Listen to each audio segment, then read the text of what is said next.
Welcome back students, good evening everyone, and we are reading class 9th history chapter 1 French Revolution, where in our earlier videos we have covered till the formation of conventional government and about the reign of terror, ruling period of Maximilien Robespierre। तो अभी तक के videos में हम लोग France की क्रांति के इस चैप्टर में मैक्सिमिलियन रॉबिस्पियर तक के रूलिंग पीरियड के बारे में पढ़ चुके हैं, और मैंने आपको बताया कि कैसे मैक्सिमिलियन रॉबिस्पियर की जो है फॉल्स पॉलिसीज़ के कारण और सप्रेसिव पॉलिसीज़ के कारण किस तरह से उसकी जो एक पब्लिक के बीच में पॉपुलैरिटी कम हो जाती है, और फिर बाद में उसी रॉबिस्पियर को जो जैकोबिन क्लब्स का लीडर था, जैकोबिन क्लब के लीडर मैक्सिमिलियन रॉबिस्पियर को भी लोग जो है ना गिलोटिन कर देते हैं, अरेस्ट करके गिलोटिन कर दिया जाता है। और इस प्रकार ये जो कन्वेंशनल गवर्नमेंट जो कॉन्स्टिट्यूशनल मोनार्की के बाद में एस्टेब्लिश की गई थी, विद इन 2 ईयर्स में ये सरकार गिर जाती है। उसके बाद दोबारा से 1794 में इलेक्शन होते हैं। तो दोस्तों आइए हम परस्यू करते हैं, अपने लेक्चर को आगे बढ़ते हैं। तो till now we have studied about this thing. सबसे पहले जब फ्रांस की क्रांति शुरू होती है 1789 में, 14 जुलाई 1789 में बेस्टिल के किले के स्टॉर्म करने के बाद में, जब किंग को और क्वीन को हाउस अरेस्ट में टुलरी पैलेस ऑफ टुलरीज में रख दिया जाता है, उसके बाद एक कॉन्स्टिट्यूशनल मोनार्की सिस्टम स्टार्ट होता है, यानी कि राजा भी जीवित है और कॉन्स्टिट्यूशन को पावर्स दे दी गई हैं। तो ये लगभग 3 सालों तक ऐसा चलता रहता है। लेकिन राजा की डेथ के बाद में 1792 में उसको गिलोटिन करने के बाद में फिर इलेक्शन होते हैं और एक कन्वेंशनल गवर्नमेंट जो है एग्जिस्टेंस में आती है, जिसमें मैक्सिमिलियन रॉबिस्पियर को 2 सालों तक जो है वो हेड बनाया जाता है गवर्नमेंट का। लेकिन ये जो मैक्सिमिलियन रॉबिस्पियर था, ये जैकोबिन क्लब्स का हेड था।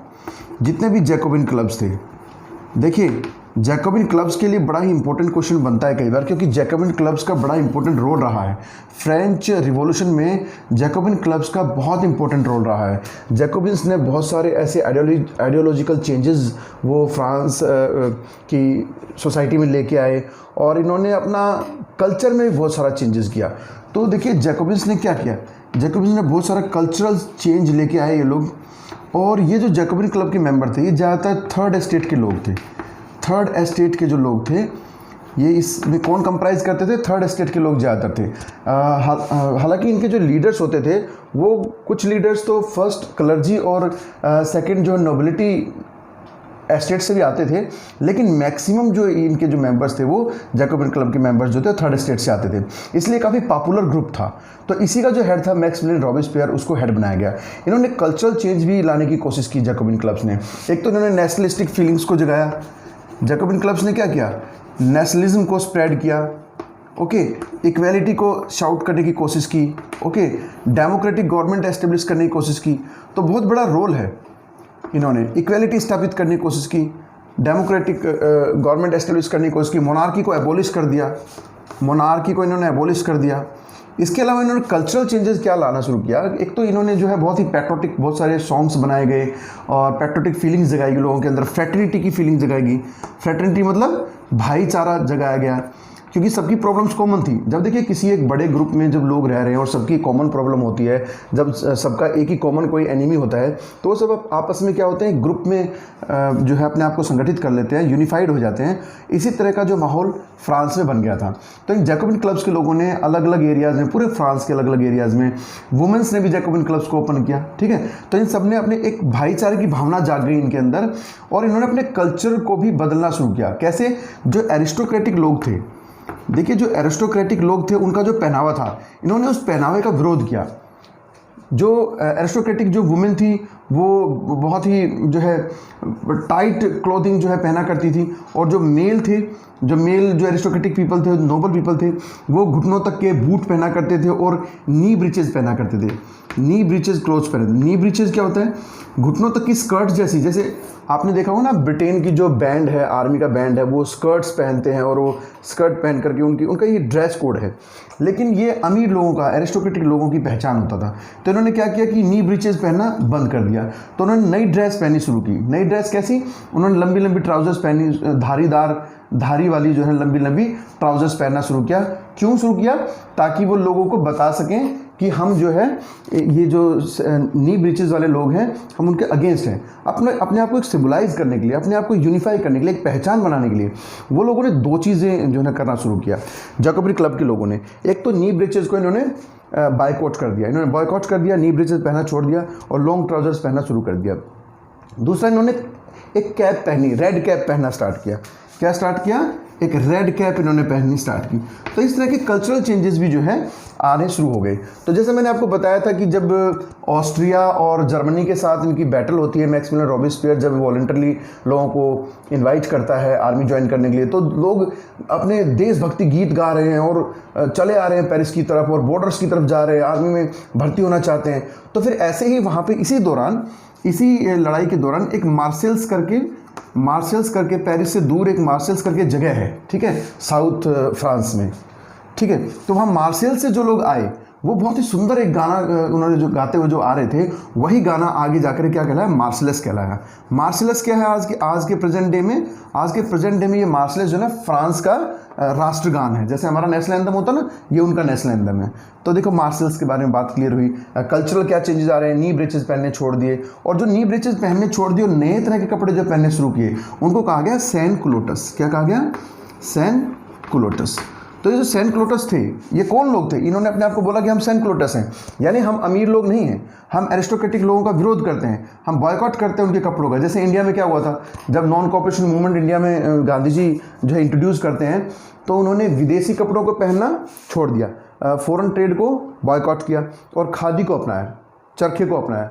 आप हैंडमेड और इंडियन, मेड इन इंडिया आपको करना चाहिए। जैसे आजकल अभी चाइना के साथ हमारा जो चल रहा है, अभी सब क्या कंपेन कर रहे हैं? सब यही ट्राई कर रहे हैं कि आप लोग मेड इन इंडिया यूज़ कीजिए और उसके ट्रेड को, चाइना के ट्रेड को जो है ना सेटबैक कीजिए, बॉयकॉट कीजिए उसको, क्योंकि हमारे ही सैनिकों को वो वहाँ मार रहा है। तो यही चीज़ जो है फ्रांस में हो रही थी। तो यहाँ पे इन्होंने विरोध करने के लिए एरिस्टोक्रेटिक और डेस्पोटिक रूल के अगेंस्ट अपनी फीलिंग्स को एक्सपोज करने के लिए ये क्या करते हैं? सैन क्लोटस अपना ग्रुप बनाते हैं, यानी नी ब्रेचेस पहनना छोड़ देते हैं, रेड कैप पहनते हैं अपनी पहचान बनाने के लिए और पैट्रियोटिक गाने गाते हैं, और इस तरह से एक नेशनलिस्टिक फीलिंग, इक्वलिटी, फ्रेटर्निटी और डेमोक्रेटिक, ये जो नए नए आइडियाज़ आ रहे हैं। तो देखो इम्पोर्टेंट क्यों है ये जो फ्रेंच रिवॉल्यूशन हम पढ़ रहे हैं? ये पढ़ना इसलिए इम्पोर्टेंट है माय डियर स्टूडेंट्स, क्योंकि पूरे वर्ल्ड हिस्ट्री में ना कि सिर्फ फ्रेंच रिवॉल्यूशन जो है सिर्फ फ्रांस के लिए इम्पोर्टेंट है, पूरे यूरोप के लिए, पूरे वर्ल्ड हिस्ट्री में ये पहला अटेम्प्ट है। This is the first ever attempt in the world history where monarchy system was abolished and a new democratic ideas and new nationalistic ideas, idea of equality, idea of fraternity, these kind of ideas are spreading. So this was the first ever attempt in the world history. Okay, so it is very important for us. After this what will happen? ये सबसे पहले France की क्रांति हुई, उसके बाद में अब देखिए जर्मनी में क्रांति हो जाएगी, ठीक है, यूनिफिकेशन ऑफ जर्मनी हो जाएगा, यूनिफिकेशन ऑफ इटली हो जाएगा। जब आगे की क्लासेस में जाएंगे ना, तो वहाँ आपको इटली का यूनिफिकेशन पढ़ने को मिलेगा, जर्मनी का यूनिफिकेशन। वो सारी घटनाएं कब होगी? वो सारी यूनिटी की फीलिंग्स और फ्रेटर्निटी की फीलिंग, जो एकता वाली भाव, जो एक जैसा, हम जो एक ही ग्रुप से बिलोंग करने वाले लोग हैं, हमारे अंदर भाईचारे की भावना, राष्ट्रवादी भावनाएं जागने वाली जो बात है, ये सब कहाँ से निकल के आई? ये सब सबसे पहले फ्रांस से निकल के आई। जो फ्रेंच स्कॉलर पीपल थे, जैसे मैंने आपको बताया ना, कांत इमैनुअल था और मॉन्टेस्क्यू था, जॉन लॉक था, ठीक है, जीन जैक रोसो था, इसके अलावा मिराबाउ था, अबेसियस था। तो ये जो इस तरह के जो सोशल रिफॉर्मर्स जो फर्स्ट और सेकंड स्टेट से आते थे, लेकिन वो बहुत अच्छे जो एम्पैथी रखते थे वो पुअर पीपल से, और they want to transform the society, तो उन्होंने these ideas came from the France initially. Okay, तो इस तरह से सबसे पहले फ्रांस से ये सारे आइडियाज़ निकल के आ रहे हैं। तो यहाँ पे देखिए मैक्सिमिलियन रॉबिस्पियर भी जो है ना एट्रोसिटी करने लगा। इसने क्या किया, मैंने आपको लास्ट वीडियो में बताया था, इन्होंने बहुत सारी फॉल्स पॉलिसीज को अपनाया। इन्होंने जर्मनी और ऑस्ट्रिया के साथ में लड़ाई को वापस नहीं लिया।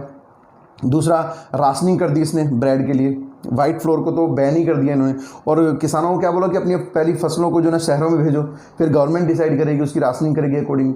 ऐसे बहुत सारे जो लोग इसके अगेंस्ट थे, खुद की गवर्नमेंट के अंदर अगर इसको लगता था कोई व्यक्ति इसकी गवर्नमेंट में है लेकिन फिर भी वो इसके अगेंस्ट जा सकता है, तो ये उसको भी अरेस्ट कर देता था और उसको भी गिलोटिन कर देता था। तो इस तरह का जो ये टेरर का जो टाइम था, जो रिन ऑफ टेरर था, यानी आतंक का जो समय था, ये 2 साल का जो टाइम है 1792 से 1794 का, इसे कहा गया रिन ऑफ टेरर।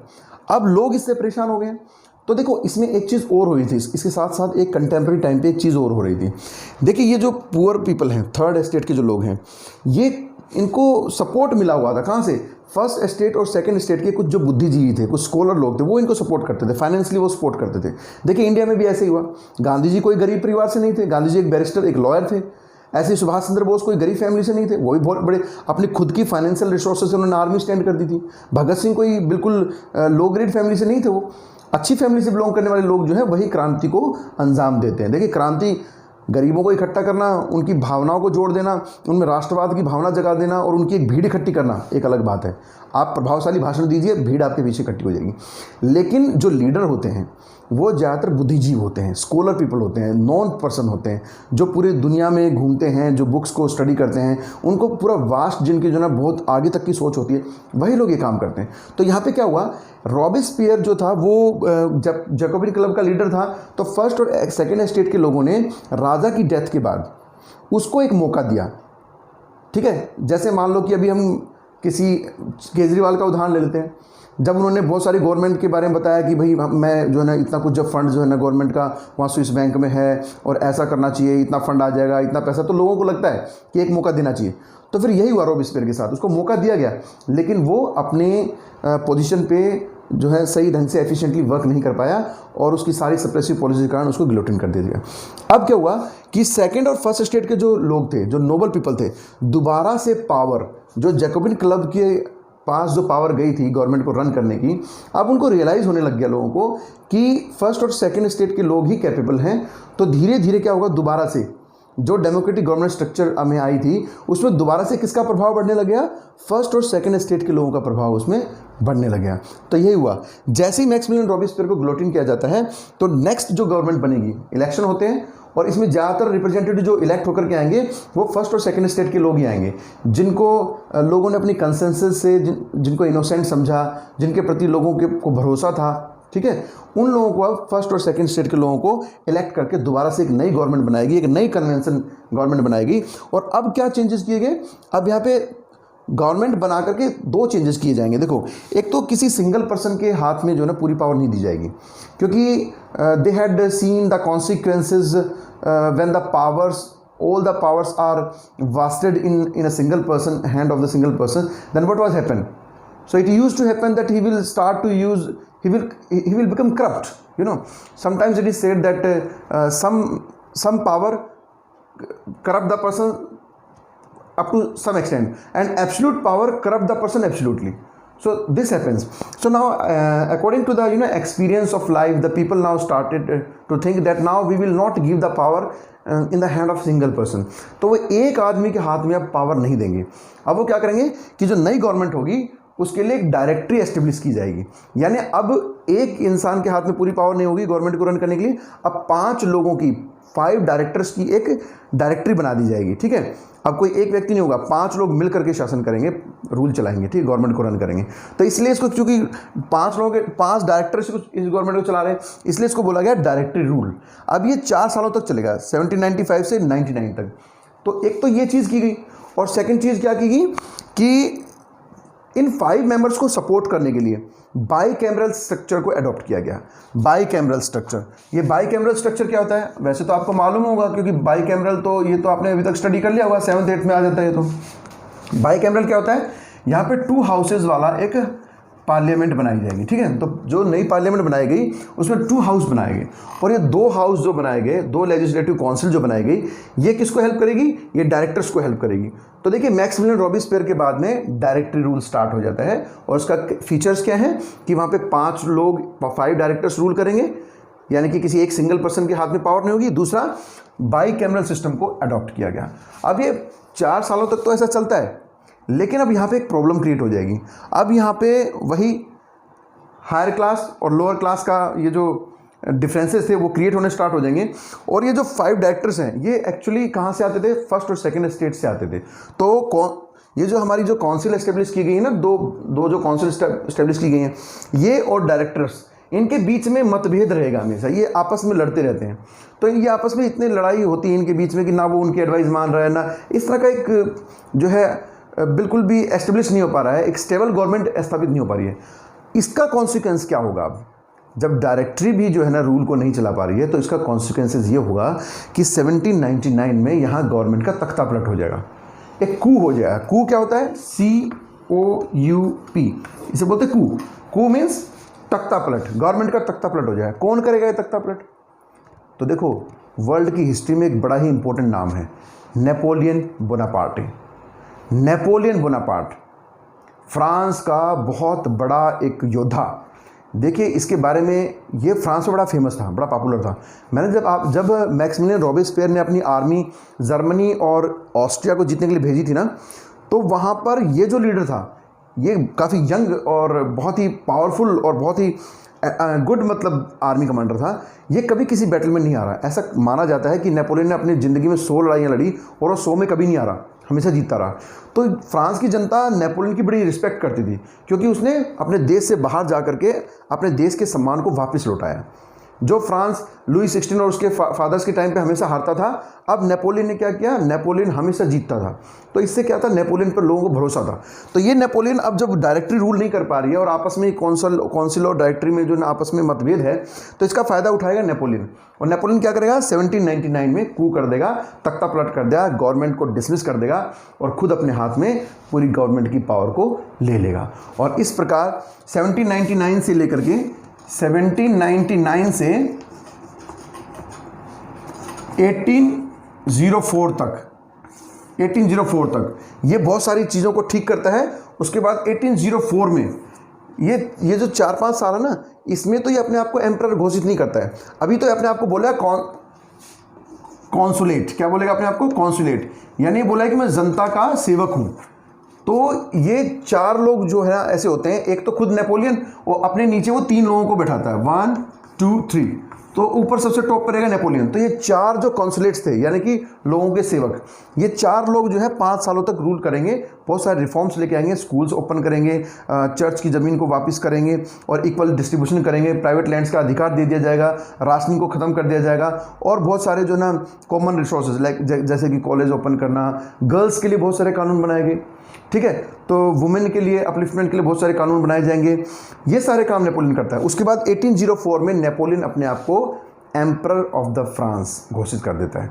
तो देखिए फ्रेंड्स, जो फ्रांस की क्रांति शुरू हुई थी वो लोकतंत्र को स्थापित करने के लिए शुरू हुई थी और इन 10 सालों के अंदर अंदर डेमोक्रेसी एस्टेब्लिश भी हुई। उसके बाद वो दोबारा से डिक्लाइन भी हो गई और नेपोलियन आ गया और दोबारा से राजतंत्र स्थापित हो गया। नेपोलियन दोबारा से अपने आप को एम्परर घोषित कर दिया। अब कोई इलेक्शन नहीं होंगे, नेपोलियन राजा है और जब तक नेपोलियन रहेगा वही फ्रांस का राजा रहेगा। No elections. और अल्टीमेट डिसीजन कौन लेगा? नेपोलियन। तो सारी पावर दोबारा किसके हाथ में आ गई? सिंगल पर्सन के हाथ में। और उसने अपने आप को क्या घोषित कर दिया? He declared himself that I am the emperor of France. Now no elections, no constitution, I will be the ultimate power. तो ये पूरी फ्रांस की क्रांति की कहानी है। अल्टीमेटली नेपोलियन बन जाता है फ्रांस का राजा। लेकिन इस पूरी कहानी में हमने क्या सीखा? हमने देखा कि फ्रांस पूरी दुनिया में पहला ऐसी कंट्री थी जहाँ पर ये सारे new ideas, liberty, democracy, fraternity, ये सारी चीज़ें कहाँ से निकल के आई? फ्रांस से निकल के आई। तो इसलिए ये चैप्टर नंबर 1 क्लास 9th ये पढ़ना बहुत इंपॉर्टेंट था।